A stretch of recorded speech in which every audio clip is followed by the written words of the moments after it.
Mi nombre es Marisela, tengo 66 años, y lo que voy a contarles cambió mi vida para siempre. El funeral de mi esposo Ernesto fue el día más silencioso de mi existencia. Allí, junto a su tumba, recibí un mensaje de un número desconocido que me heló la sangre. Estoy vivo. No soy yo en el ataúd. Respondí temblando. ¿Quién eres? La respuesta me dejó sin respiración. No puedo decirlo. Ellos están mirando. No confíes en nuestros hijos. Ese momento me partió el alma en dos.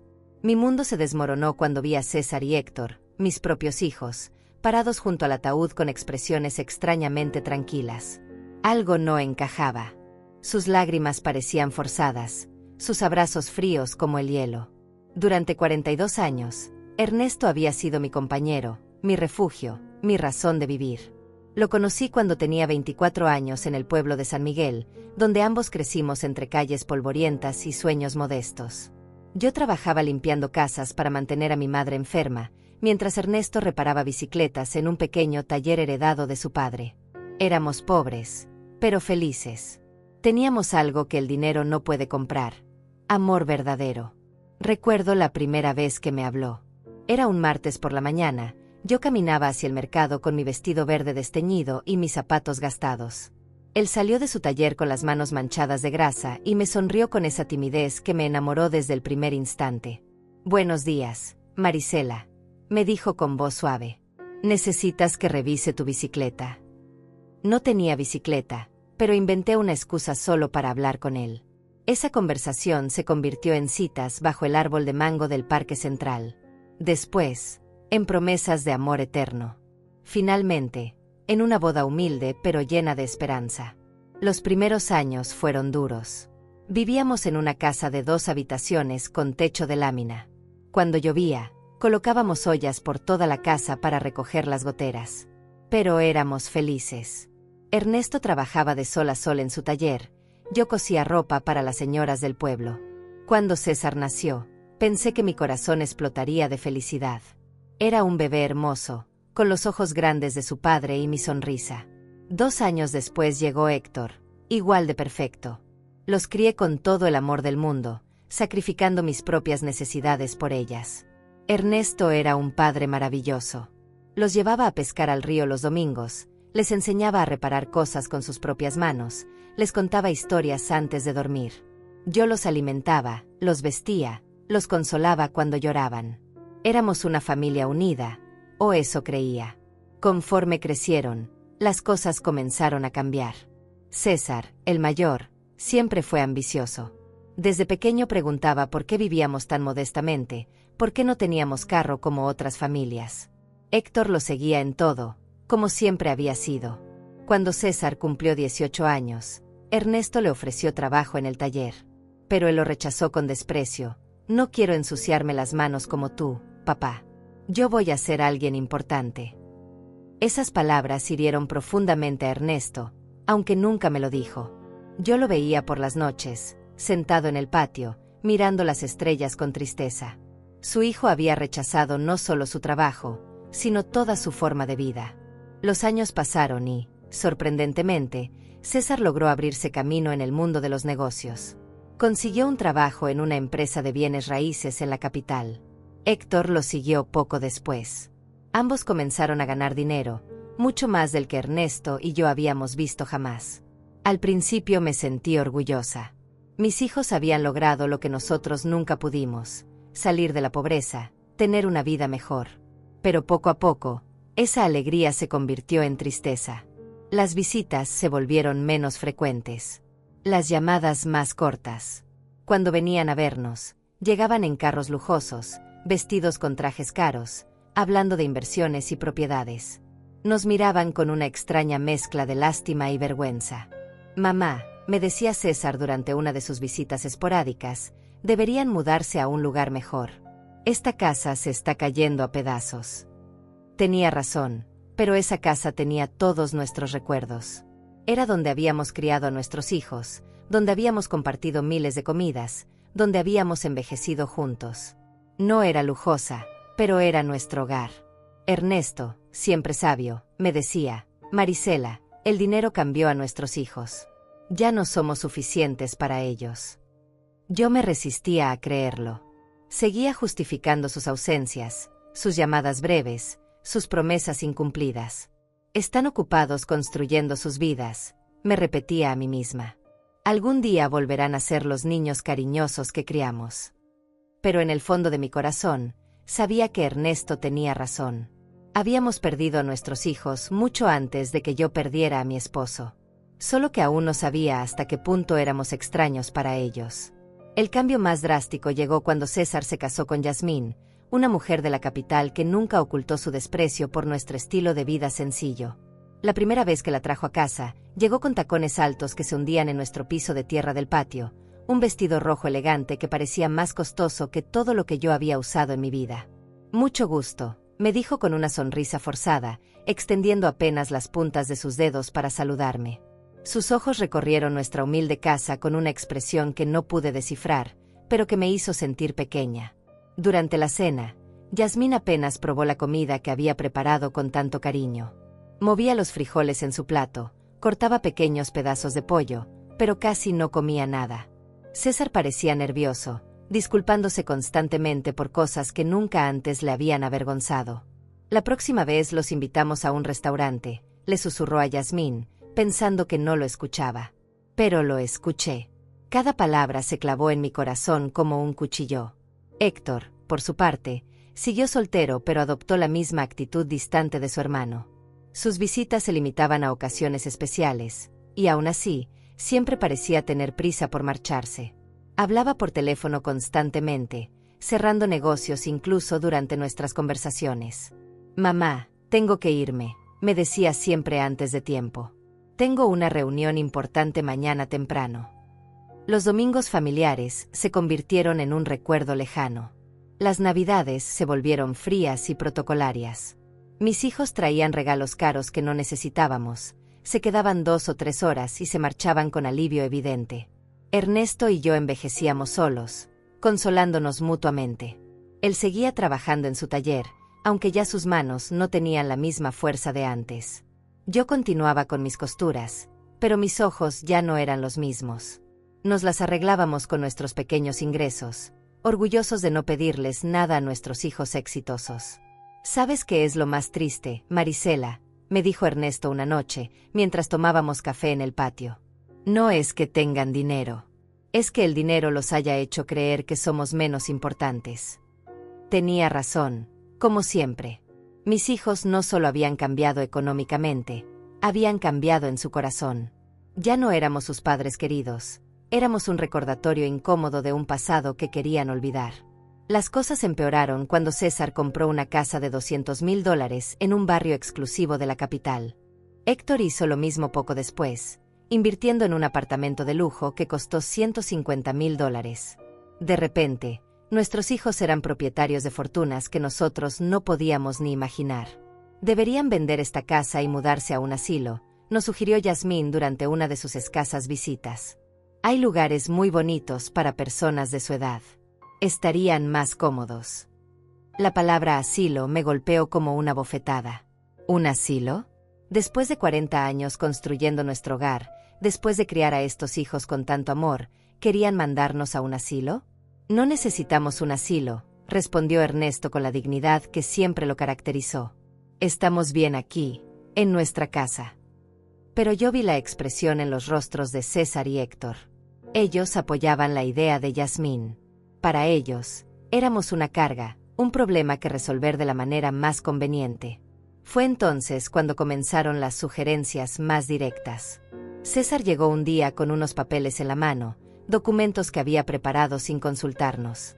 «Papá, mamá», dijo con esa sonrisa falsa que había perfeccionado, «he estado pensando en su futuro. Esta casa vale como máximo $15,000. Si la venden, yo puedo agregar dinero para que se muden a un lugar mejor». ¿Un lugar mejor? Para nosotros no existía lugar mejor que el hogar donde habíamos sido felices durante décadas. Pero César no entendía eso. Para él, todo se reducía a números, a valores monetarios. «Además», continuó, «creo que papá debería jubilarse del taller. Ya tiene 70 años, es hora de descansar». Ernesto lo miró con una tristeza infinita. Hijo, trabajar no es una carga para mí. Es lo que me mantiene vivo, lo que le da sentido a mis días. Pero pueden lastimarse, insistió Héctor, apoyando a su hermano como siempre. A su edad, un accidente sería muy peligroso. Sus palabras sonaban preocupantes, pero yo percibía algo más detrás de ellas. Una impaciencia, una urgencia que no lograba entender completamente. Los meses siguientes fueron tensos. Mis hijos incrementaron la presión para que vendiéramos la casa. Trajeron a agentes inmobiliarios sin avisarnos, hicieron valuaciones sin nuestro permiso, incluso comenzaron a hablar de lo que sería mejor para todos. Miren, nos dijo César durante una cena particularmente incómoda, Yasmín y yo hemos decidido tener hijos pronto. Necesitaremos ayuda con los gastos. Si venden la casa y se van a un lugar más pequeño, ese dinero podría ser una herencia adelantada. ¿Herencia adelantada? ¿Estaba pidiendo nuestra herencia mientras aún estábamos vivos? La audacia de la petición me dejó sin palabras. Ernesto mantuvo la calma, pero yo vi cómo se tensaron sus mandíbulas. Hijo, cuando tu madre y yo muramos, todo lo que tenemos será para ustedes. Pero mientras estemos vivos, nuestras decisiones son nuestras. No sean tercos, intervino Héctor con una dureza que nunca antes había mostrado. Ustedes ya están viejos. No pueden seguir viviendo en el pasado. Esa noche, después de que se marcharan, Ernesto y yo nos quedamos despiertos hablando hasta el amanecer. Por primera vez en nuestro matrimonio, discutimos la posibilidad de que nuestros hijos no fueran las personas que creíamos haber criado. Algo está mal, Marisela, me dijo mi esposo con una preocupación que nunca antes había visto en sus ojos. Esto no es solo ambición o impaciencia.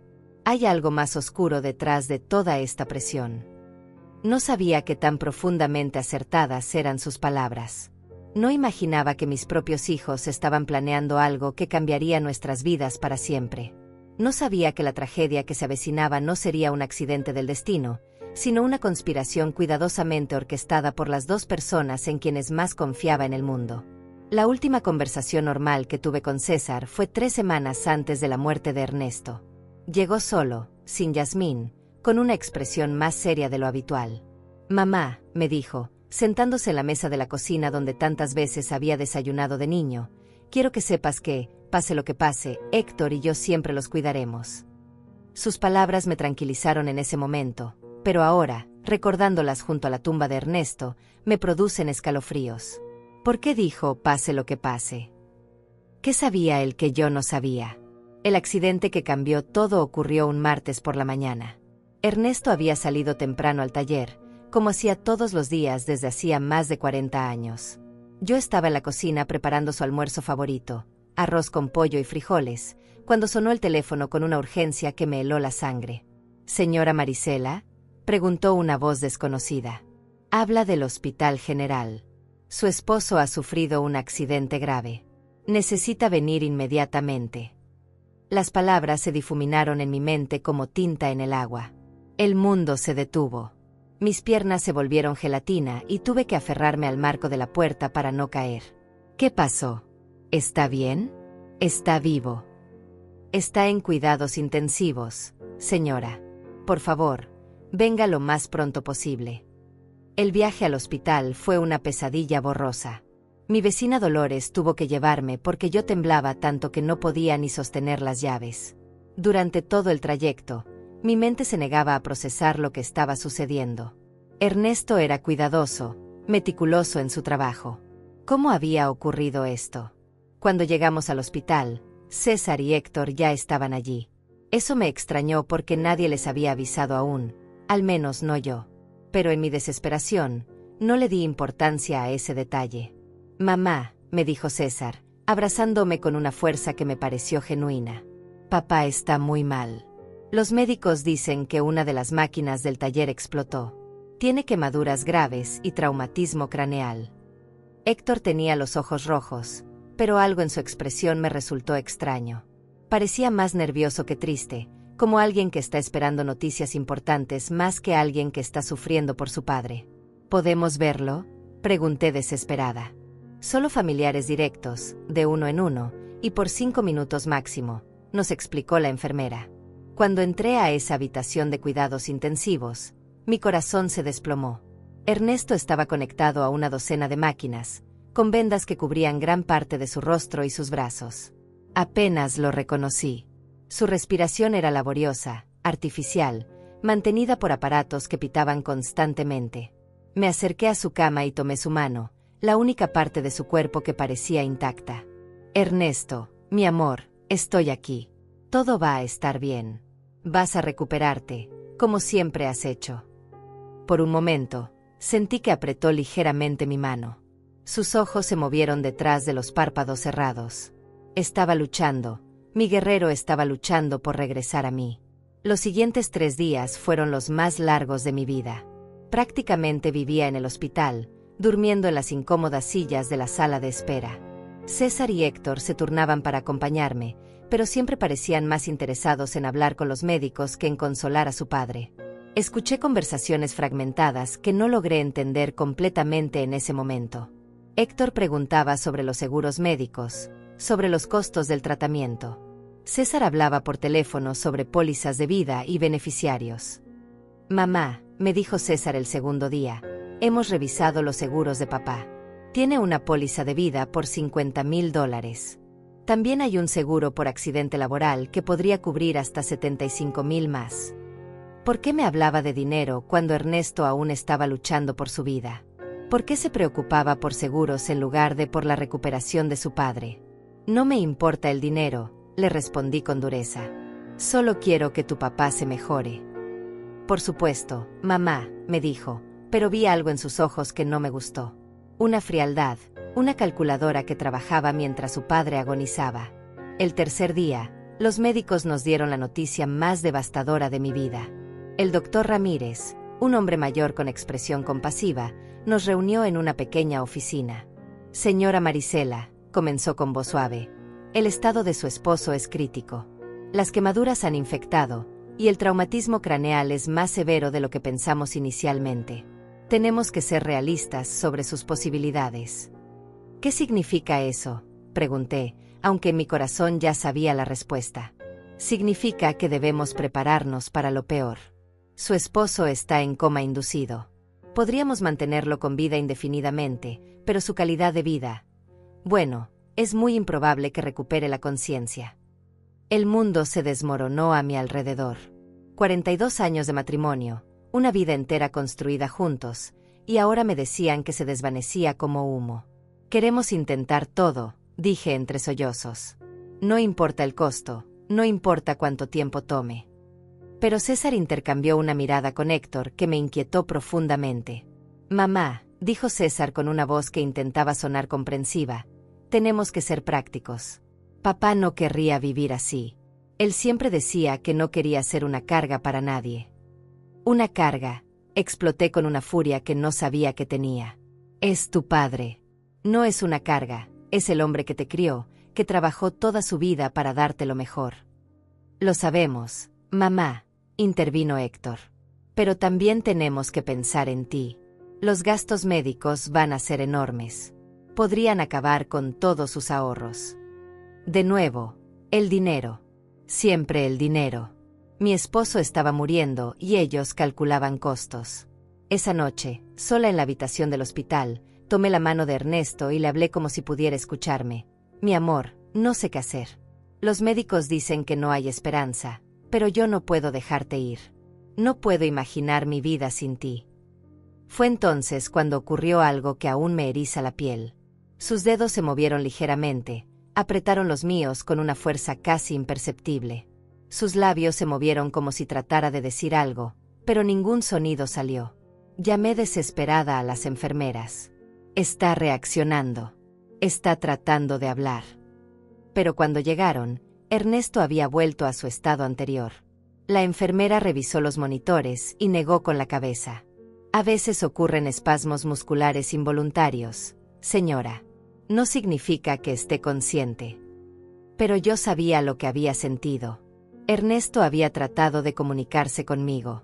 Había luchado para decirme algo importante. 2 días después, en la madrugada del viernes, sonó la alarma de las máquinas. Las luces se encendieron, Las enfermeras corrieron hacia la habitación de Ernesto. Yo estaba dormitando en el pasillo cuando el estruendo me despertó. No, no, no, grité, corriendo hacia la habitación. Los médicos trabajaron durante 40 minutos tratando de reanimarlo, pero fue inútil. A las 4:37 de la madrugada, Ernesto fue declarado oficialmente muerto.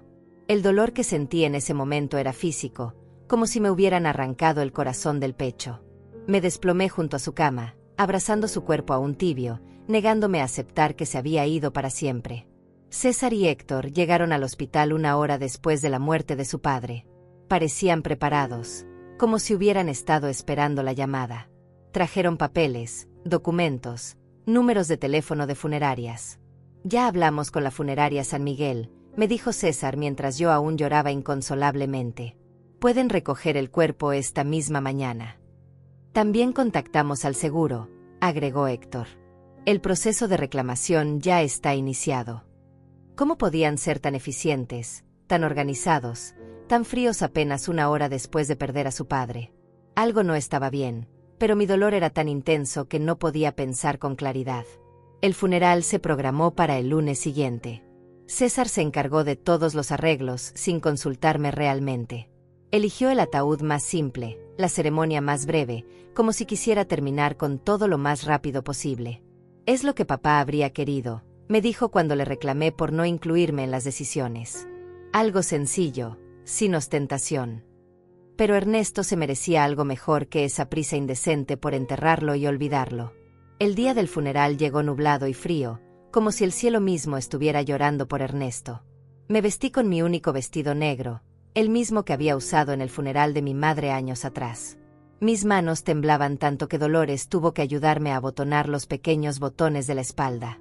«Ten fuerza, Marisela», me susurraba mi querida amiga mientras me peinaba con cuidado. Ernesto querría verte fuerte. Pero no me sentía fuerte. Me sentía vacía, como un cascarón sin alma. 42 años de matrimonio no se pueden enterrar fácilmente. Cada objeto de la casa me recordaba a él. Su taza de café en la mesa, sus herramientas en el patio, su almohada que aún conservaba su aroma. Cuando llegamos al cementerio, me sorprendió la poca gente que había asistido. Esperaba ver a más compañeros del taller de Ernesto, más vecinos, más conocidos. Pero solo estábamos César, Héctor, Yasmín, Dolores, yo y el sacerdote. Para un hombre que había vivido 70 años en el mismo pueblo, que había ayudado a tanta gente, el funeral parecía extrañamente vacío. ¿Dónde está la gente del taller?, le pregunté a César. No quisimos molestar a nadie, respondió rápidamente. Papá era una persona privada. Habría preferido algo íntimo. Pero eso no era cierto. Ernesto amaba a su comunidad, se preocupaba por sus vecinos. Habría querido que vinieran a despedirlo. ¿Por qué César había decidido hacer todo tan secreto, tan apresurado? Durante la ceremonia, observé a mis hijos con una extraña desconexión emocional. César tenía una expresión solemne, apropiada, pero sus ojos se movían constantemente hacia su reloj. Héctor parecía inquieto, como si tuviera cosas más importantes que hacer. Yasmín revisaba su teléfono discretamente detrás de su velo negro. ¿Así despedían a su padre? ¿Con impaciencia y distracciones? El sacerdote habló sobre la vida eterna, sobre el descanso merecido, sobre la reunión con Dios. Sus palabras se sentían huecas en mi corazón destrozado. Yo no quería que Ernesto descansara en paz. Quería que regresara a casa conmigo, que siguiéramos envejeciendo juntos, que siguiéramos tomando café en el patio cada atardecer. Cuando llegó el momento de echar tierra sobre el ataúd, mis piernas se negaron a sostenerme. Dolores tuvo que sujetarme mientras yo sollozaba sin control. El sonido de la tierra golpeando la madera era definitivo, final, desesperanzador. Fue en ese momento exacto, parada junto a la tumba de mi esposo, cuando vibró mi teléfono. Un mensaje de texto de un número desconocido. Estoy vivo. No soy yo en el ataúd. Mi corazón se detuvo. Las letras bailaban frente a mis ojos como si fueran una alucinación. ¿Estaba perdiendo la razón por el dolor? Con manos temblorosas, respondí, ¿quién eres? La respuesta llegó inmediatamente. No puedo decirlo. Ellos están mirando. No confíes en nuestros hijos. El teléfono se me cayó de las manos como si estuviera ardiendo. Dolores se agachó a recogerlo, pero yo la detuve bruscamente. No podía dejar que nadie más viera esos mensajes. No hasta que entendiera qué estaba pasando. ¿Estás bien, mamá?, me preguntó César, acercándose con expresión preocupada. Lo miré fijamente, tratando de encontrar alguna pista en su rostro. Sus ojos parecían sinceros, pero ahora cada gesto, cada palabra, cada expresión me resultaba sospechosa. Estoy bien, mentí, guardando el teléfono en mi bolso. Solo necesito ir a casa. Durante el trayecto de regreso, no pude quitarme de la mente esos mensajes. ¿Era posible que alguien estuviera jugando una broma cruel en el peor momento de mi vida? ¿O realmente existía la posibilidad de que Ernesto estuviera vivo? Pero si estaba vivo, ¿quién habíamos enterrado? Y si no estaba vivo, ¿quién conocía suficientes detalles de nuestras vidas para escribir algo tan específico sobre nuestros hijos? Esa noche, sola en mi casa que ahora se sentía como un mausoleo, revisé cada detalle de los últimos días. El accidente de Ernesto había sido extraño desde el principio. Según César, una máquina había explotado en el taller, pero Ernesto conocía cada tornillo, cada cable de ese lugar. Era meticuloso con el mantenimiento, obsesivo con la seguridad. Además, ¿cómo habían llegado mis hijos tan rápido al hospital si nadie les había avisado? El hospital me había llamado a mí primero. Yo era el contacto de emergencia. ¿Cómo supieron del accidente antes que yo? Y luego estaba el tema del dinero. Desde el primer día, César y Héctor habían hablado de seguros, de pólizas, de beneficiarios. Como si hubieran estado esperando este momento, preparándose para él. Decidí revisar los papeles de Ernesto. En su viejo escritorio de madera, guardaba todos los documentos importantes en una caja de metal. Pólizas de seguro, escrituras de la casa, documentos del taller, todo estaba allí. Encontré la póliza de seguro de vida de $50,000 que César había mencionado. Pero había algo que no recordaba. La póliza había sido actualizada apenas 6 meses atrás, aumentando la cobertura de $25,000 a $50,000. ¿Por qué Ernesto había aumentado su seguro de vida? Nunca me había mencionado ese cambio. Y más importante, ¿quién le había sugerido hacerlo? Seguí revisando y encontré algo aún más perturbador. Una póliza de seguro por accidente laboral que yo no conocía, contratada apenas 2 meses antes de su muerte. $75,000 en caso de muerte por accidente en el trabajo. $125,000 en total. Una fortuna para una familia como la nuestra, pero también una fortuna suficientemente tentadora para alguien sin escrúpulos. Mi teléfono vibró otra vez. Otro mensaje del mismo número desconocido. Revisa la cuenta del banco. Mira quién ha estado moviendo dinero. Esta vez no dudé. Ese alguien, quien quiera que fuese, sabía demasiado para ser un bromista. Sabía sobre el seguro, sabía sobre mis hijos, sabía detalles que solo alguien muy cercano a nosotros podría conocer.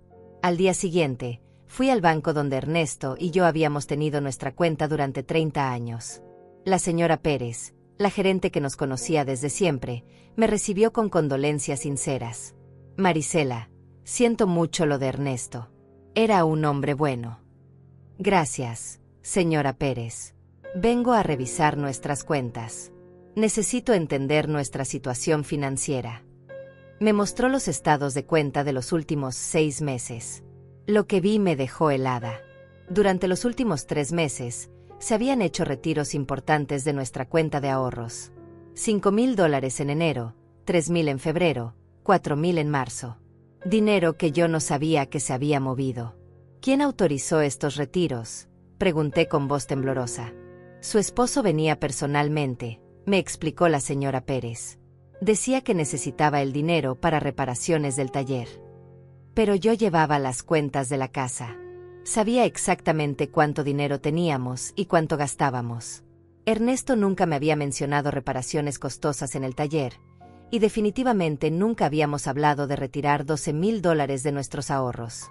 ¿Tiene las firmas de esos retiros?, pregunté. Me mostró los comprobantes.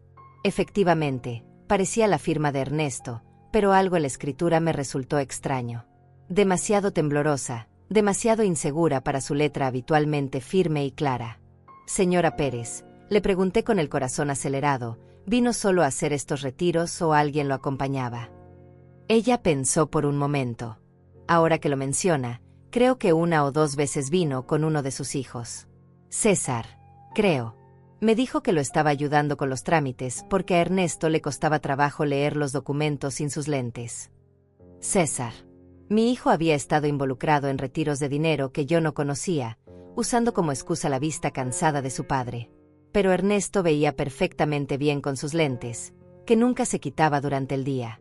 Esa tarde, mientras revisaba una y otra vez los comprobantes bancarios, recibí otro mensaje. Los seguros fueron idea de ellos. Convencieron a Ernesto de que necesitaba más protección para ti. Fue una trampa. Ya no podía negar la evidencia que se acumulaba frente a mí. Los seguros aumentados misteriosamente, los retiros de dinero no autorizados, la presencia de César en transacciones que yo desconocía, su eficiencia sospechosa organizando el funeral, su frialdad durante la agonía de su padre. Pero la pregunta que me aterraba era, si realmente habían planeado la muerte de Ernesto, ¿cómo lo habían hecho? ¿Y quién era la persona que me estaba enviando estos mensajes? ¿Cómo sabía tanto sobre lo que había pasado? Los días siguientes se convirtieron en una pesadilla de dudas y sospechas. Cada sonrisa de César, cada abrazo de Héctor, cada palabra de condolencia se sentía como una máscara ocultando algo siniestro. Pero necesitaba más pruebas antes de aceptar una verdad tan horrible como la que se dibujaba en mi mente. Mi teléfono siguió recibiendo mensajes del número misterioso. Ve al taller de Ernesto. Busca en su escritorio. Hay cosas que no viste. Decidí ir al taller por primera vez desde el accidente. César había dicho que una máquina había explotado, pero cuando llegué al lugar, me encontré con algo completamente diferente a lo que esperaba. El taller estaba extrañamente limpio. Demasiado limpio para haber sido el escenario de una explosión. No había marcas de quemaduras en las paredes, no había escombros, no había señales de la destrucción que debería haber causado un accidente tan grave. ¿Dónde está la máquina que explotó?, me pregunté en voz alta. Busqué por todo el taller y encontré todas las máquinas en su lugar, funcionando perfectamente. La soldadora, el compresor, la sierra eléctrica, todas estaban intactas. ¿Cuál había sido entonces la causa del accidente? En el escritorio de Ernesto, encontré algo que me heló la sangre. Una nota escrita con su letra, fechada 3 días antes de su muerte. César insiste en que necesito más seguros. Dice que es por Marisela, pero algo no me parece bien.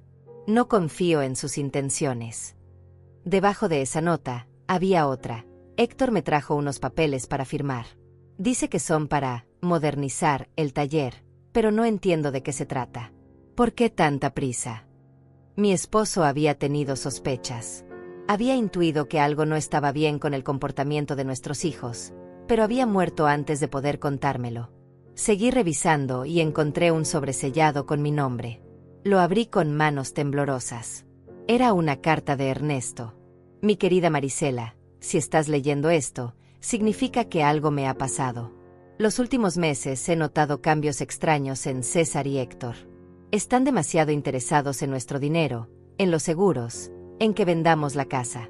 Yasmín los está presionando mucho.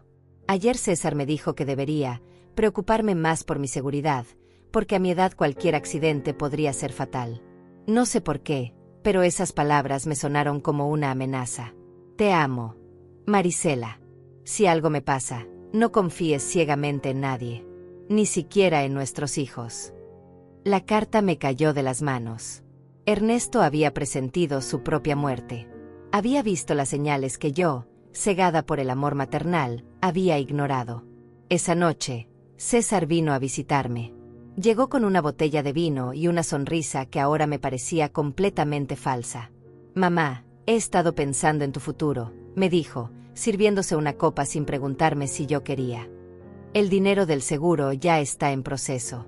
Serán $125,000. ¿Cómo sabes la cantidad exacta?, le pregunté, fingiendo inocencia.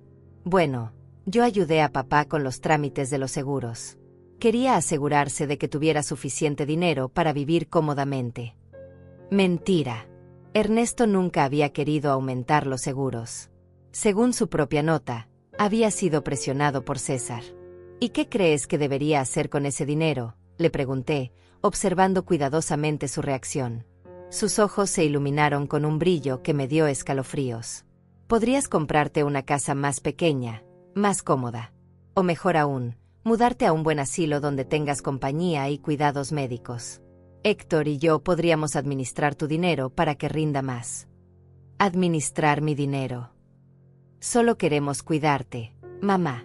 A tu edad, es fácil que te estafen o que tomes malas decisiones financieras. Nosotros sabemos de inversiones, de negocios. Podríamos triplicar esa cantidad en pocos años. Triplicar mi dinero. O hacerlo desaparecer en sus propios bolsillos. Déjame pensarlo, le dije. Esa noche recibí otro mensaje. Mañana ve a la comisaría. Pregunta por el informe del accidente de Ernesto. Hay contradicciones que debes conocer. Al día siguiente, fui a la comisaría local. El sargento Morales, que conocía a Ernesto desde hacía años, me recibió con amabilidad. El informe del accidente de mi esposo, me preguntó con expresión confundida. ¿Cuál accidente, señora Marisela? El de su taller, cuando la máquina explotó. El sargento revisó sus archivos y negó con la cabeza.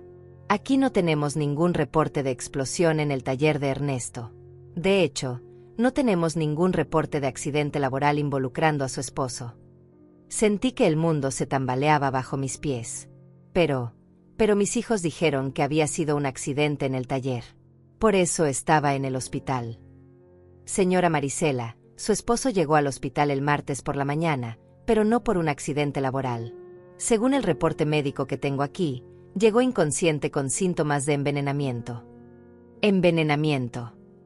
Los médicos encontraron rastros de metanol en su sangre. Una cantidad suficiente para causar ceguera, daño cerebral y eventualmente la muerte. El hospital debería haberle informado esto. Envenenamiento. No había sido una explosión, no había sido un accidente laboral. Alguien había envenenado deliberadamente a mi esposo. ¿Por qué nadie me dijo esto?, pregunté con voz quebrada. Los familiares directos que firmaron los papeles del hospital pidieron que la información se mantuviera confidencial para evitar especulaciones innecesarias. Dijeron que usted estaba muy frágil emocionalmente para manejar los detalles técnicos. Los familiares directos, César y Héctor, habían ocultado la verdadera causa de la condición de Ernesto, inventado la historia de la explosión y manipulado a todos, incluyéndome a mí, para ocultar un asesinato. Señora Marisela, continuó el sargento, si tiene sospechas sobre las circunstancias de la muerte de su esposo, podríamos abrir una investigación formal. Tenía más que sospechas. Tenía la certeza de que mis propios hijos habían asesinado a su padre por dinero. Esa tarde, Héctor llegó a casa con un ramo de flores y la misma sonrisa falsa de César. ¿Cómo estás, mamá? Te ves cansada. Estoy bien, mentí, observando cada gesto suyo con nueva perspectiva. Solo pensando en el futuro. Es bueno que pienses en eso. César y yo hemos estado hablando. Creemos que deberías vender la casa pronto, mientras esté fresco en el mercado inmobiliario. ¿Por qué tanta prisa? Bueno, las casas viejas pierden valor rápidamente. Y tú necesitas liquidez. Los gastos del funeral, los gastos médicos pendientes. Más mentiras. El funeral había sido barato, casi insultantemente económico. Y no había gastos médicos pendientes porque el seguro del hospital los había cubierto. Héctor, le dije mirándolo directamente a los ojos, tú sabías que tu papá no murió por un accidente laboral. Por una fracción de segundo, vi pánico en su expresión. Pero se recuperó rápidamente. ¿De qué hablas, mamá? Fui a la comisaría. No hay ningún reporte de explosión en el taller de tu papá. Esta vez el pánico fue más evidente. Mamá, no deberías estar haciendo esas cosas. Te van a confundir. El dolor te está afectando. El dolor me está afectando o ustedes me han estado mintiendo. Se levantó bruscamente, derramando el café que le había servido. Creo que necesitas descansar. Hablaremos cuando estés más calmada. Se fue rápidamente, pero no antes de hacer una llamada telefónica en el patio. Aunque no pude escuchar las palabras, el tono era urgente, preocupado. Esa noche recibí el mensaje más revelador hasta ese momento. Mañana van a venir juntos. Van a tratar de convencerte de que estás loca, de que el dolor te está haciendo imaginar cosas. No les creas. Y no tomes nada que te ofrezcan de beber o comer. La predicción del mensaje misterioso se cumplió exactamente como había advertido. Al día siguiente, César y Héctor llegaron juntos a mi casa, acompañados por Yasmín. Traían expresiones de preocupación exagerada y una bolsa con pasteles de la panadería del centro. «Mamá, estamos muy preocupados por ti», comenzó César con voz melosa. «Los vecinos nos han dicho que has estado actuando de manera extraña. Dolores dice que has estado hablando sola, que no comes bien». Dolores nunca había dicho eso. Era otra mentira más en su creciente colección. «Yasmín trajo tus pasteles favoritos», agregó Héctor, señalando la bolsa. «Y preparamos café especial, de esa marca que te gusta tanto». Recordé las palabras del mensaje. No tomes nada que te ofrezcan de beber o comer. ¿Era posible que planearan envenenarme a mí también, como habían hecho con Ernesto? Gracias, pero ya desayuné, les dije, manteniendo la distancia. Pero mamá, insistió Yasmín con una sonrisa que no llegaba a sus ojos, necesitas alimentarte bien. Desde la muerte de papá Ernesto has perdido mucho peso. Estoy bien, repetí firmemente. César intercambió una mirada significativa con Héctor. Era la misma mirada que habían compartido en el hospital cuando el médico nos dio el pronóstico de Ernesto. Mamá, dijo César sentándose más cerca de mí, queremos hablar contigo sobre algo importante. Héctor y yo hemos estado consultando con algunos doctores sobre tu comportamiento reciente. ¿Mi comportamiento? Sí. Las preguntas extrañas que has estado haciendo, las visitas a la comisaría, esa obsesión con detalles irrelevantes sobre papá. Es normal después de una pérdida tan grande, pero puede ser peligroso si no se trata. Héctor asintió gravemente. Hablamos con el doctor Salinas. Dice que es común que las personas mayores desarrollen paranoia después de perder a su pareja, especialmente las mujeres de tu edad. ¿Paranoia? Me estaban acusando de estar loca por descubrir sus mentiras. No estoy paranoica, les dije con toda la firmeza que pude reunir. Solo estoy haciendo preguntas que debería haber hecho desde el principio. ¿Cómo que preguntas?, me desafió César.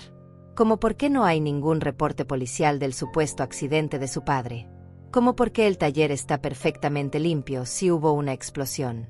¿Cómo por qué retiraron $12,000 de nuestra cuenta sin decirme nada? El silencio que siguió fue ensordecedor. Los tres intercambiaron miradas de pánico apenas disimulado. Mamá, dijo finalmente Héctor, esas cosas tienen explicaciones simples. Papá retiró ese dinero para reparaciones que quería hacer en secreto, como sorpresa para ti. ¿Qué sorpresa? Quería remodelar la casa, mintió César. Había contratado a unos trabajadores para arreglar el techo, pintar las paredes. Quería que fuera una sorpresa para tu cumpleaños. Si eso fuera cierto, ¿dónde estaban los trabajadores? ¿Dónde estaban los materiales? ¿Por qué nadie en el pueblo sabía de esta supuesta remodelación? Y sobre el reporte policial, continuó César, no todos los accidentes laborales requieren un reporte, especialmente cuando ocurren en propiedad privada. Más mentiras. El sargento Morales había sido muy claro, cualquier accidente laboral con lesiones graves requiere un reporte oficial. Mamá, intervino Yasmín con voz dulce pero condescendiente, nosotros solo queremos cuidarte. Es por eso que pensamos que sería mejor si te mudaras a un lugar donde tengas atención médica especializada. Un asilo. Un hogar de cuidados especializados, corrigió César. Para personas que están pasando por duelo complicado. Tienen psicólogos, enfermeras, actividades para mantenerte ocupada. Y mientras tanto, agregó Héctor, nosotros podemos encargarnos de vender la casa, administrar el dinero del seguro, todas esas cosas complicadas que no deberías manejar en tu estado actual. Ahí estaba. El plan completo. Declararme mentalmente incompetente, internarme en un asilo, tomar control de todo mi dinero. Primero habían asesinado a Ernesto por el dinero de los seguros, y ahora querían robarme a mí también. ¿Y si me niego?, les pregunté. ¿Por qué te negarías?, preguntó César con una sonrisa que me heló la sangre. Solo queremos lo mejor para ti. Porque esta es mi casa. Aquí construí mi vida con Ernesto. Aquí los crié a ustedes. Mamá, dijo Héctor con un suspiro exagerado, no puedes vivir en el pasado para siempre. Papá se fue. Tienes que aceptarlo y seguir adelante. Lo he aceptado. Pero eso no significa que vaya a regalar mi vida y mi dinero. La máscara de preocupación comenzó a resquebrajarse en los rostros de mis hijos. César se levantó bruscamente. Muy bien. Si no quieres escuchar razones, tendremos que tomar medidas más drásticas. ¿Qué significa eso? Significa que podemos iniciar un proceso legal para declararte mentalmente incompetente. Tenemos testigos de tu comportamiento errático. Tenemos el testimonio de médicos que confirman que estás sufriendo de paranoia senil. ¿Médicos? ¿Cuáles médicos? Yo no había hablado con ningún médico sobre mi estado mental. El doctor Salinas ya firmó un informe preliminar, agregó Héctor. Dice que basándose en nuestras descripciones de tu comportamiento, es probable que necesites cuidado especializado. Un doctor que nunca me había examinado había firmado un informe sobre mi estado mental basándose únicamente en lo que mis hijos le habían contado. ¿Cuánto les había costado comprar esa evaluación falsa? Así que puedes cooperar voluntariamente, continuó César, o podemos hacerlo por la vía legal. Pero de una manera u otra, vas a recibir la ayuda que necesitas. Era una amenaza directa. Si no entregaba mi dinero voluntariamente, utilizarían el sistema legal para robármelo. Necesito tiempo para pensarlo, les dije, tratando de ganar tiempo. Por supuesto, dijo Yasmín con su falsa dulzura. Pero no demasiado tiempo. Por tu propio bien. Después de que se marcharon, me quedé sentada en mi cocina, temblando de rabia y miedo. Mis propios hijos, la sangre de mi sangre, no solo habían asesinado a su padre, sino que ahora planeaban robarme todo lo que me quedaba. Esa noche, el teléfono vibró con un mensaje más largo que los anteriores. Marisela, soy Salvador Mendoza, investigador privado. Ernesto me contrató 3 semanas antes de morir porque sospechaba de César y Héctor. Lo envenenaron con metanol mezclado en su café del desayuno. Tengo pruebas grabadas de sus conversaciones planeando todo. Mañana a las 3 de la tarde, ve al Café La Esperanza. Siéntate en la mesa del fondo. Yo estaré allí. Por fin sabría quién había estado enviándome esos mensajes. Y más importante, tendría las pruebas que necesitaba para hacer justicia por la muerte de mi esposo. Pero también sabía que ya no tenía mucho tiempo. César y Héctor habían mostrado sus cartas. Si no actuaba rápido, terminaría encerrada en un asilo mientras ellos gastaban el dinero que había costado la vida de Ernesto.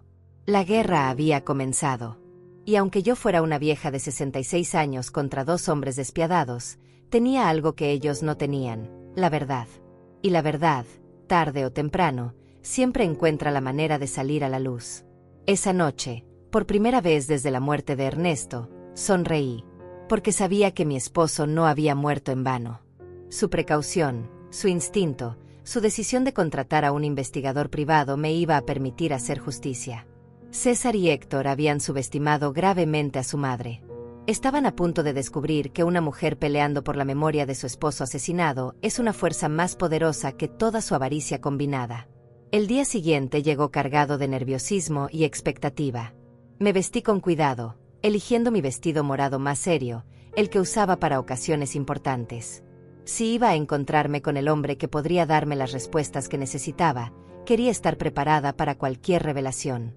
A las 2:30 de la tarde, caminé hacia el Café La Esperanza con pasos decididos pero cautelosos. Cada sombra me parecía sospechosa, cada persona en la calle podría ser un espía enviado por mis hijos. La paranoia que ellos me acusaban de tener comenzaba a sentirse justificada. El café estaba moderadamente lleno. Me dirigí directamente a la mesa del fondo, como me habían instruido. Pedí un té de manzanilla y esperé, con las manos temblando ligeramente sobre la mesa de madera gastada. A las 3 en punto exactamente, un hombre de unos 50 años se acercó a mi mesa. Era alto, canoso, con ojos inteligentes y una expresión seria pero bondadosa. Llevaba una carpeta marrón bajo el brazo. «¿Señora Marisela?», preguntó en voz baja. Asentí con la cabeza, sin confiar aún en mi voz. «Soy Salvador Mendoza. Siento mucho su pérdida. Ernesto era un hombre bueno». Se sentó frente a mí y colocó la carpeta sobre la mesa. Antes de mostrarle lo que tengo, Necesito que sepa que lo que va a escuchar y ver va a ser muy doloroso. ¿Está preparada? He estado preparándome desde que recibí su primer mensaje. Le respondí con una firmeza que no sabía que tenía. Salvador abrió la carpeta y sacó una grabadora pequeña. Ernesto vino a verme hace un mes. Estaba preocupado por el comportamiento de sus hijos. Me contrató para investigarlos discretamente. Presionó el botón de reproducción. La voz de Ernesto, tan familiar y querida, llenó el pequeño espacio entre nosotros. Salvador, necesito que sepas que si algo me pasa, no será un accidente. César y Héctor han estado presionándome para aumentar mis seguros de vida. Ayer César me trajo papeles que decía eran para proteger mejor a Marisela, pero cuando los leí, me di cuenta de que también había cláusulas que los beneficiaban a ellos directamente. Mi corazón se aceleró. Escuchar la voz de Ernesto era como tenerlo de vuelta por unos minutos, pero sus palabras confirmaban mis peores sospechas. La grabación continuó. Héctor ha estado haciendo preguntas extrañas sobre mi rutina diaria. Que como en el desayuno, ¿a qué hora salgo de casa? Si Marisela viene conmigo al taller. Dice que es preocupación, pero algo en su forma de preguntar me inquieta. Salvador pausó la grabación. Esta conversación fue 3 semanas antes de su muerte. Pero tengo algo más reciente. Reprodujo otra grabación, esta vez con la voz de César al fondo, hablando por teléfono. No podemos esperar más. El viejo está empezando a sospechar. Ayer me preguntó por qué estaba tan interesado en sus seguros. Sí, ya tengo el metanol. Funciona perfecto porque los síntomas parecen un ataque cardíaco o un derrame cerebral. No, mamá no va a ser problema. Después de que papá muera, ella estará tan destrozada que haremos lo que queramos con ella. Las lágrimas comenzaron a rodar por mis mejillas. Era la voz de mi hijo, mi propio hijo, planeando fríamente el asesinato de su padre. Hay más, dijo Salvador suavemente. Esta grabación es del día anterior a la muerte de Ernesto. Una nueva grabación comenzó. Esta vez era Héctor hablando con alguien. Todo está listo. Mañana César va a poner el metanol en el café de papá. Le dijimos que era un suplemento vitamínico especial que le recomendó un doctor. El idiota se lo va a tomar sin sospechar nada. ¿Los síntomas? Empezará con mareos y confusión. Luego pérdida de la vista, convulsiones, coma. Los médicos pensarán que es un derrame o un infarto. Para cuando se den cuenta de que es envenenamiento, ya será demasiado tarde. Mi mundo se desplomó completamente. No solo habían planeado el asesinato de Ernesto, sino que lo habían ejecutado con una frialdad que me aterrorizaba. ¿Cómo era posible que mis hijos, los bebés que había amamantado, los niños que había consolado en sus pesadillas, fueran capaces de algo tan monstruoso? ¿Cómo consiguió estas grabaciones?, pregunté entre sollozos. Ernesto me había pedido que pusiera dispositivos de escucha en su casa, explicó Salvador. Tenía miedo, pero no sabía exactamente de qué. Los colocamos en el teléfono de la casa y en algunos otros lugares estratégicos. Sacó una serie de fotografías de la carpeta. También tengo esto. César comprando metanol en una ferretería a 50 kilómetros del pueblo. Pagó en efectivo y usó un nombre falso, pero lo tengo en video. Las fotografías mostraban claramente a César saliendo de una ferretería con una botella pequeña en las manos. La fecha en las fotos era 5 días antes de la muerte de Ernesto. Y esto, continuó Salvador, mostrándome más documentos, son los movimientos financieros de César y Héctor en los últimos 6 meses. Han estado gastando mucho más dinero del que sus ingresos justifican. César le debe $70,000 a un prestamista de la capital. Héctor tiene deudas de juego por $40,000. Estaban desesperados. Todo comenzaba a tener sentido. No era solo avaricia lo que había motivado el asesinato de Ernesto. Era desesperación financiera. Mis hijos estaban arruinados y vieron a su padre como una fuente fácil de dinero rápido. ¿Por qué no fue a la policía inmediatamente después de la muerte de Ernesto?, le pregunté. Porque César y Héctor son muy inteligentes. Sobornaron al doctor que atendió a Ernesto en el hospital para que cambiara el diagnóstico oficial. En lugar de envenenamiento, el certificado de defunción dice, falla cardíaca debido a complicaciones de accidente laboral. Sin esa evidencia médica, mis grabaciones podrían no ser suficientes para una condena. Pero ahora tenemos toda la evidencia junta, dije, sintiendo una mezcla de dolor y determinación. Exactamente. Y hay algo más que debe saber. Sus hijos planeaban matarla a usted también. Mi sangre se heló. ¿Qué? Salvador reprodujo una última grabación, esta vez con las voces de César y Héctor juntas. Una vez que tengamos el dinero del seguro de papá, necesitamos deshacernos de mamá también, decía César. No podemos arriesgarnos a que se ponga sospechosa o que alguien más le meta ideas en la cabeza. ¿Cómo?, preguntaba Héctor. Igual que con papá. Pero esta vez podemos hacerlo parecer un suicidio por depresión. Una viuda que no puede vivir sin su esposo. Nadie lo cuestionaría. ¿Y el dinero? Somos sus únicos herederos. Todo sería nuestro. La casa, los ahorros, el dinero del seguro. Casi $200,000 en total. La grabación se detuvo. Yo estaba temblando incontrolablemente. Mis hijos no solo habían asesinado a su padre, sino que planeaban asesinarme a mí también. Todo por dinero. Señora Marisela, me dijo Salvador con gentileza, sé que esto es devastador. Pero tenemos suficiente evidencia para que paguen por lo que hicieron. ¿Qué debemos hacer ahora?, pregunté, secándome las lágrimas. Primero, necesitamos ir a la policía con toda esta evidencia. El sargento Morales es un hombre honesto, no está involucrado en la corrupción. Segundo, necesitamos actuar rápido. Sus hijos están planeando declararla mentalmente incompetente mañana. Si lo logran, será mucho más difícil proceder legalmente. Mañana. Sí. Intercepté una conversación telefónica esta mañana.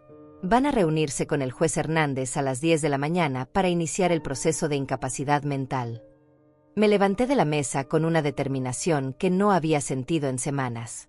Entonces tenemos que actuar esta noche. Exactamente, confirmó Salvador. Pero antes, hay una cosa más que quiero mostrarle. Sacó una última fotografía de la carpeta. En ella, se veía a Ernesto saliendo de una clínica médica que yo no reconocía. 3 días antes de morir, su esposo fue a hacerse exámenes médicos completos en una clínica de la capital. Los resultados muestran que estaba perfectamente sano. No había signos de enfermedad cardíaca, presión arterial normal, todo perfecto. Esto prueba definitivamente que su muerte fue causada por el envenenamiento, no por problemas de salud naturales. Esa era la evidencia final que necesitábamos. Ernesto había sido un hombre sano asesinado por sus propios hijos. Salvador, le dije, tomando su mano, gracias por cumplir su promesa a mi esposo. Ahora hagamos justicia. Esa misma noche, Salvador y yo nos dirigimos directamente a la comisaría. El sargento Morales trabajaba turno nocturno esa semana, lo que resultó perfecto para nuestros propósitos. Cuando llegamos, eran las 8 de la noche y la comisaría estaba relativamente tranquila. Sargento Morales, le dije con voz firme, necesito presentar una denuncia formal por el asesinato de mi esposo Ernesto. El sargento me miró con sorpresa. ¿Asesinato? Señora Marisela, el certificado de defunción indica que murió por complicaciones cardíacas después de un accidente laboral. El certificado de defunción es falso, respondí, colocando la carpeta de Salvador sobre su escritorio. Mi esposo fue envenenado deliberadamente con metanol por nuestros propios hijos. Durante las siguientes 2 horas, Salvador y yo presentamos toda la evidencia. Las grabaciones de audio, las fotografías de César comprando metanol, los documentos bancarios mostrando los retiros no autorizados, los resultados médicos de Ernesto que probaban su perfecta salud, y finalmente, las conversaciones grabadas donde mis hijos confesaban tanto el asesinato de su padre como sus planes para matarme a mí. El sargento Morales escuchó cada grabación con expresión cada vez más grave. Cuando terminamos, se recostó en su silla y sacudió la cabeza con incredulidad. Esto es monstruoso, murmuró. ¿Está segura de que quiere proceder con esto, señora Marisela? Una vez que arrestemos a sus hijos, no habrá vuelta atrás. Sargento, le respondí con toda la dignidad que pude reunir, esos hombres asesinaron a mi esposo a sangre fría por dinero. Planeaban asesinarme a mí también. Ya no son mis hijos. Son criminales que deben pagar por sus crímenes. Necesitaremos que el médico forense exhume el cuerpo de Ernesto para confirmar la presencia de metanol, explicó el sargento. ¿Está preparada para eso? Haga lo que sea necesario, le respondí sin vacilar. El sargento Morales llamó inmediatamente al fiscal del distrito. A pesar de la hora tardía, la gravedad del caso hizo que el fiscal viniera personalmente a la comisaría. Después de revisar toda la evidencia, autorizó inmediatamente las órdenes de arresto para César y Héctor. Procederemos al amanecer, nos explicó el fiscal. Necesitamos asegurar que tengan todos los elementos de prueba antes de que puedan destruir cualquier evidencia adicional. Salvador me acompañó a casa esa noche. ¿Está segura de que estará bien sola?, me preguntó con preocupación. Estaré bien, le respondí. Después de todo lo que he descubierto, ya no tengo miedo. Tengo justicia de mi lado. No pude dormir esa noche. Me quedé sentada en la cocina, mirando las fotografías de Ernesto que teníamos en las paredes. Por primera vez desde su muerte, no sentía solo dolor. Sentía una extraña mezcla de tristeza y satisfacción, sabiendo que pronto habría justicia para su asesinato. A las 6 de la mañana, sonó mi teléfono. Era César. Mamá, necesito que vengas inmediatamente a casa de Héctor. Ha pasado algo terrible. ¿Qué pasó?, pregunté, fingiendo preocupación. Es mejor que te lo explique en persona. Por favor, ven rápido. Sabía que era una trampa. Después de escuchar las grabaciones la noche anterior, sabía que planeaban acelerar sus planes para deshacerse de mí. Pero también sabía que la policía ya estaba en camino para arrestarlos. Voy para allá, mentí. En lugar de ir a casa de Héctor, me quedé en mi cocina esperando. A las 7:30 de la mañana, vi desde mi ventana como varios coches de policía se dirigían hacia las casas de mis hijos en diferentes direcciones. Mi teléfono sonó repetidamente durante la siguiente hora.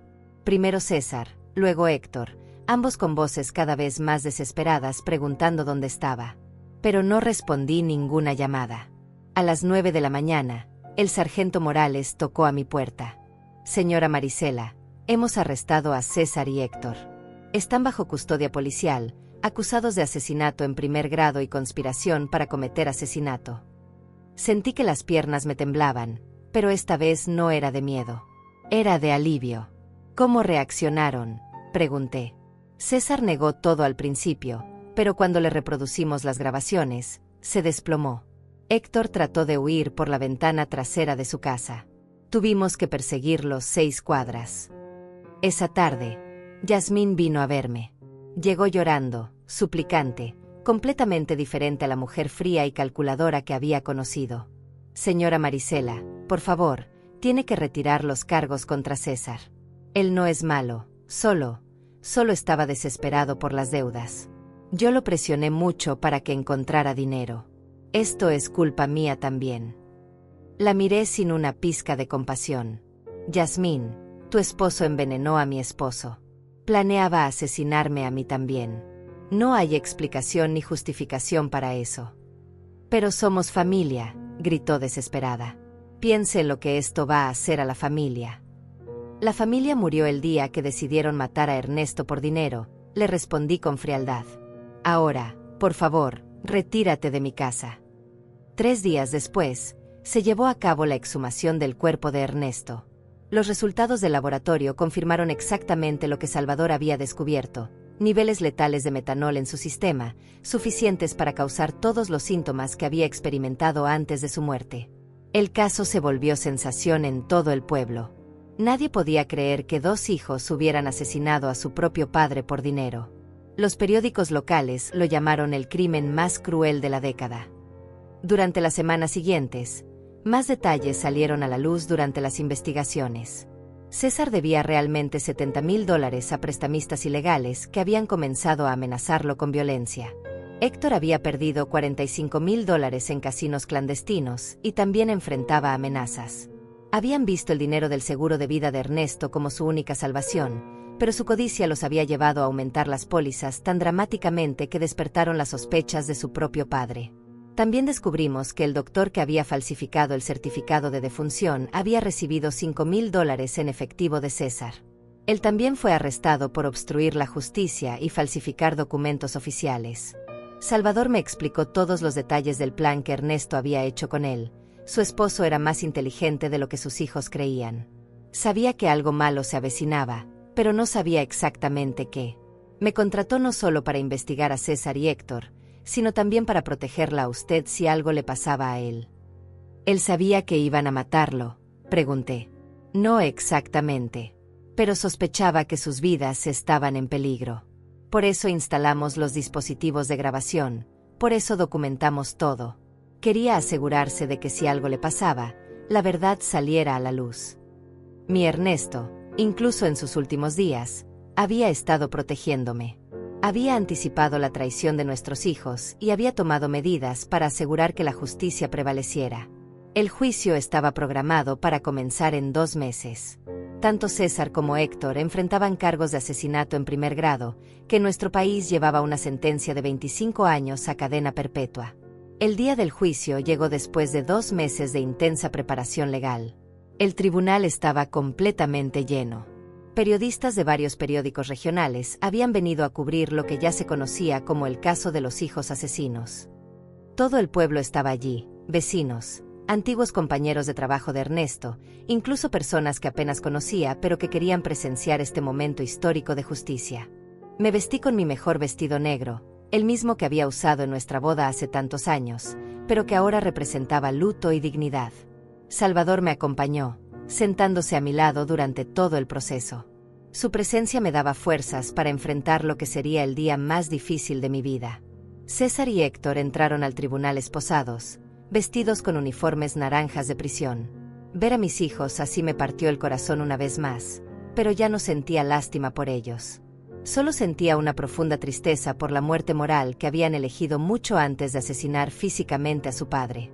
El fiscal presentó el caso con una precisión devastadora.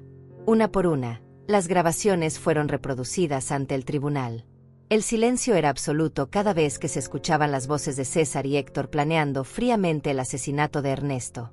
Cuando el fiscal reprodujo la grabación donde planeaban matarme a mí también, varias personas del público ahogaron exclamaciones de horror. Una señora mayor se levantó y salió del tribunal llorando. No podía culparla. Era difícil de procesar tanta crueldad. Señoras y señores del jurado, dijo el fiscal durante su alegato inicial, este no es un caso ordinario de codicia familiar. Este es un caso de premeditación fría y calculada, donde 2 hombres decidieron asesinar al padre que los había criado con amor y sacrificio, simplemente porque necesitaban dinero para pagar sus deudas de juego y préstamos irresponsables. Los abogados de César y Héctor trataron de presentar una defensa basada en circunstancias desesperantes e influencias externas, pero las pruebas eran abrumadoras. Las grabaciones no mentían. Los documentos bancarios no mentían. La evidencia forense del metanol en el cuerpo de Ernesto no mentía. Cuando llegó mi turno de testificar, caminé hacia el estrado con las piernas temblorosas pero la mente clara. Había esperado este momento durante meses. Señora Marisela, me preguntó el fiscal, ¿puede decirnos cómo era su relación con sus hijos antes del asesinato de su esposo? Pensé que tenía una buena relación con ellos, respondí, mirando directamente a César y Héctor. Los crié con amor, sacrifiqué todo por su bienestar. Su padre trabajaba sol a sol para darles lo mejor que podíamos. Nunca imaginé que ese amor y sacrificio se convertiría en el motivo de nuestro asesinato. En algún momento sospechó que ellos podrían hacerle daño a su esposo. No, esa es la parte más dolorosa de todo esto. Confié en ellos completamente. Cuando me dijeron que Ernesto había tenido un accidente en su taller, les creí. Cuando organizaron el funeral tan rápidamente, pensé que estaban siendo eficientes en su dolor. Nunca imaginé que estaban encubriendo un asesinato. César bajó la cabeza durante mi testimonio. Héctor me miró desafiante, pero vi lágrimas en sus ojos. Demasiado tarde para lágrimas. Demasiado tarde para arrepentimiento. El momento más dramático del juicio llegó cuando el fiscal decidió reproducir la grabación completa de la conversación donde planificaron mi propio asesinato. La voz de César llenó el tribunal. Una vez que tengamos el dinero del seguro de papá, necesitamos deshacernos de mamá también.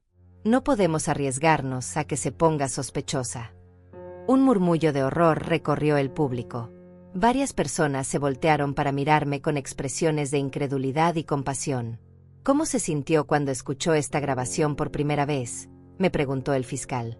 Me di cuenta de que había perdido a mis 2 hijos mucho antes de perder a mi esposo, respondí con voz quebrada pero firme. Los bebés que amamanté, los niños que consolé en sus pesadillas, habían muerto y sido reemplazados por 2 extraños capaces de cualquier crueldad por dinero. La defensa trató de interrogarme, sugiriendo que tal vez había malinterpretado las intenciones de mis hijos, que tal vez el dolor me había hecho exagerar la evidencia. Pero las grabaciones hablaban por sí mismas. Salvador también testificó, explicando detalladamente cómo Ernesto lo había contratado porque tenía miedo de sus propios hijos. Describió cada paso de la investigación, cada pieza de evidencia recolectada, cada momento grabado que revelaba la verdad. El médico forense presentó los resultados de la exhumación, confirmando la presencia letal de metanol en el cuerpo de Ernesto. Explicó cómo este veneno actúa lentamente, causando exactamente los síntomas que mi esposo había experimentado antes de morir. Después de 3 días de testimonios devastadores, llegaron los alegatos finales. El fiscal fue demoledor. César y Héctor no son víctimas de las circunstancias. Son predadores que vieron a sus propios padres como obstáculos financieros que debían ser eliminados. Planearon, ejecutaron y encubrieron el asesinato de Ernesto, y estaban planificando hacer lo mismo con Marisela. No merecen compasión. Merecen justicia. El jurado deliberó durante 6 horas. Cuando regresaron, el silencio en el tribunal era absoluto. Podía escuchar los latidos de mi propio corazón mientras el juez leía el veredicto. En el caso del Estado contra César Ramírez y Héctor Ramírez, por el cargo de asesinato en primer grado de Ernesto Ramírez, encontramos a los acusados culpables. El tribunal estalló en murmullos y exclamaciones. César se desplomó en su silla, finalmente comprendiendo la magnitud de lo que había hecho. Héctor permaneció rígido, mirando al frente sin expresión. Por el cargo de conspiración para cometer asesinato contra Marisela Ramírez, encontramos a los acusados culpables. El juez procedió inmediatamente a la sentencia. César Ramírez y Héctor Ramírez, por el asesinato premeditado de su padre y la conspiración para asesinar a su madre, los condenó a cadena perpetua sin posibilidad de libertad condicional por 30 años. Cuando escuché esas palabras, sentí que un peso gigantesco se levantaba de mis hombros. Justicia. Finalmente había justicia para Ernesto. Después del juicio, muchas personas se acercaron para abrazarme y expresar su apoyo. Dolores lloró conmigo, no de tristeza sino de alivio. Marisela, Ernesto puede descansar en paz ahora, me susurró. Esa noche, regresé a mi casa que ahora se sentía diferente. Ya no era un lugar de dolor y traición. Era nuevamente mi hogar, el lugar donde Ernesto y yo habíamos sido felices durante 42 años. Salvador vino a visitarme una semana después del juicio. ¿Cómo se siente?, me preguntó. En paz, le respondí honestamente. Por primera vez desde la muerte de Ernesto, duermo tranquila. Sé que él está descansando porque su muerte no quedó impune. ¿Y el dinero? Los seguros, los ahorros. Doné el dinero de los seguros de vida a una fundación para víctimas de crímenes familiares, le expliqué. Ese dinero estaba manchado de sangre. No podría haberlo usado jamás. Mis ahorros personales son suficientes para vivir modestamente el resto de mis días. 6 meses después del juicio, recibí una carta en prisión. Era de César. Mamá, sé que no merezco tu perdón, pero necesito que sepas que me arrepiento de todo. El dinero, las deudas, la desesperación nos cegaron.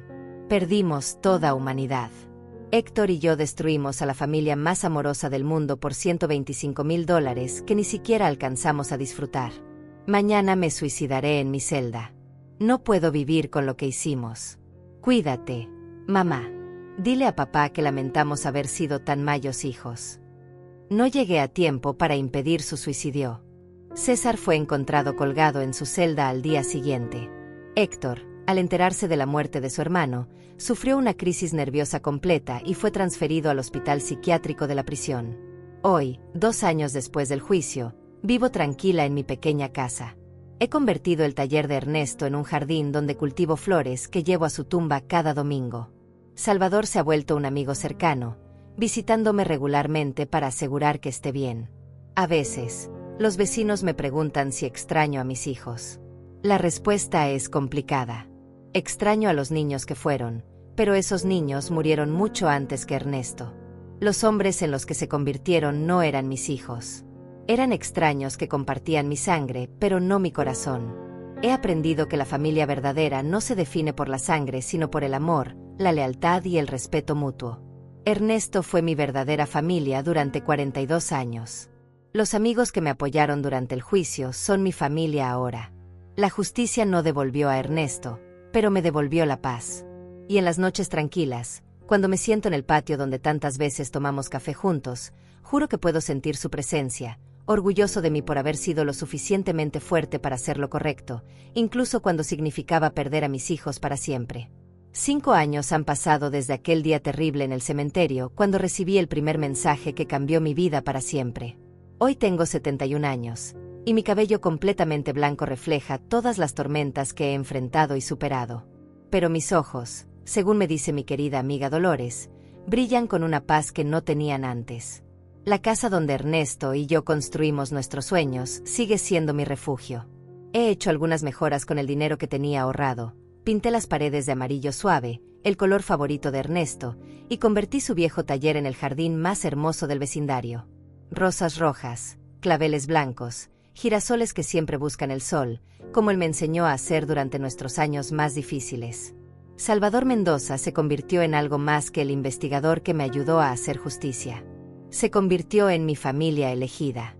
Viene a visitarme cada miércoles por la tarde, y juntos tomamos café en el patio mientras me cuenta historias de sus otros casos. A veces me pregunta si me arrepiento de haber denunciado a mis propios hijos, si no habría sido mejor mantener el secreto y vivir con la mentira. Nunca, le respondo siempre. La verdad duele, pero las mentiras matan el alma. La fundación que establecí con el dinero de los seguros de vida se ha convertido en algo más grande de lo que jamás imaginé. Fundación Ernesto Ramírez para Víctimas de Crímenes Familiares ahora ayuda a decenas de familias cada año que han pasado por tragedias similares a la mía. Tenemos psicólogos, abogados, investigadores privados, todos trabajando para que ninguna otra familia tenga que sufrir en silencio lo que yo sufrí. Hace 6 meses, una mujer de 40 años vino a verme. Su nombre era Elena, y sospechaba que su hermano había asesinado a su madre por la herencia. Su historia era dolorosamente similar a la mía: familiares codiciosos, presión para vender propiedades, comportamiento extraño después de la muerte. La fundación le proporcionó un investigador privado, asesoría legal gratuita y apoyo psicológico durante todo el proceso. Cuando su hermano fue condenado por asesinato 3 meses después, Elena vino a abrazarme llorando. Señora Marisela, usted me salvó la vida. Si no hubiera tenido el valor de denunciar a sus propios hijos, yo nunca habría tenido el valor de denunciar al mío. Esos son los momentos que me recuerdan por qué valió la pena todo el dolor que pasé.